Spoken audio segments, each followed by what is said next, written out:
Before this fan, I could only record 4K 60 and 422 10-bit for 20 minutes. And after this fan, I was able to record well over an hour.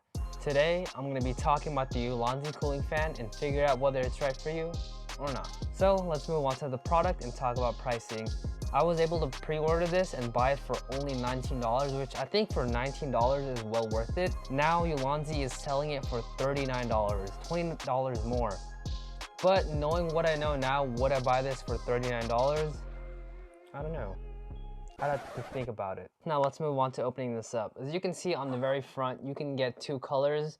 You can get black or silver, and I went with black.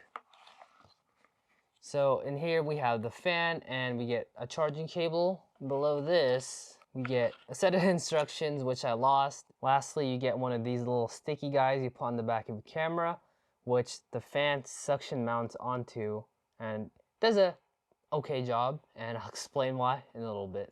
There's two things I'm actually surprised about. The weight and material. This thing has some good weight to it, which is nice, and the material is made out of aluminum, which is actually pretty solid. Just by looking at the pictures, I thought this thing was made out of plastic, but overall the build quality is nice, and if you want to know more specs about this, pause right here.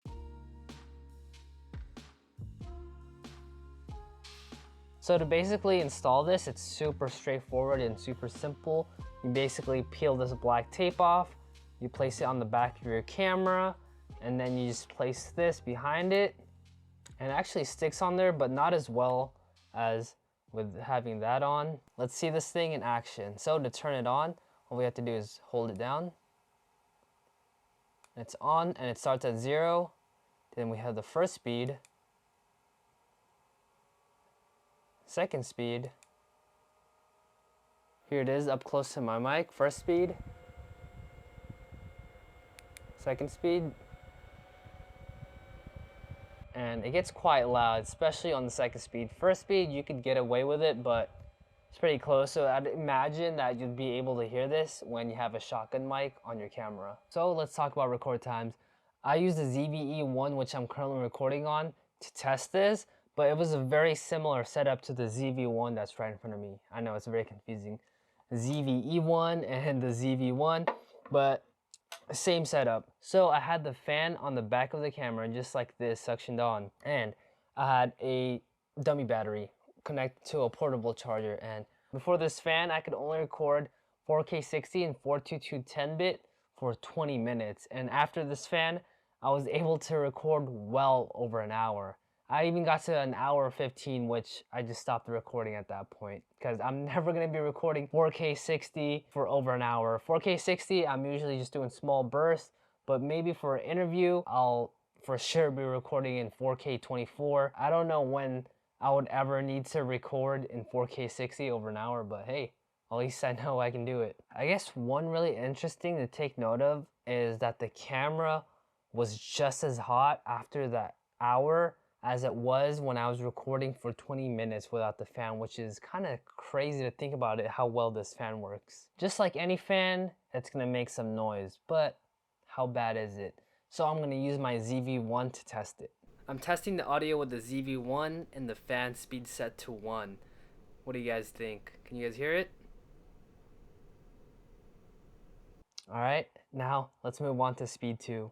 This is speed 2 with my ZV-1. So having this fan set to speed 2 is definitely way more noticeable in person. Now we know that this fan works pretty well and it does this job.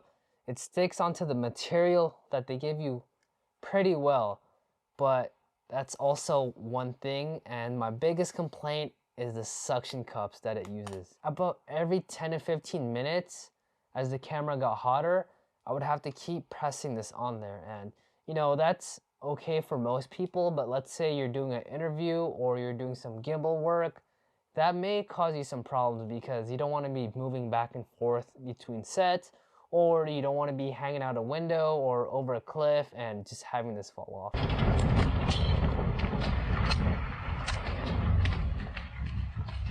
I think if Ulanzi found a better way to mount this, maybe using better suction mount or one of those like little squeezy things to suction mount this onto the camera, I think that would work a lot better. For $39 is what they're selling it now. I mean, I would say it's worth it for most people. So that leads us to alternatives. Who else makes a fan for the ZV-E1? Well, Tilta actually.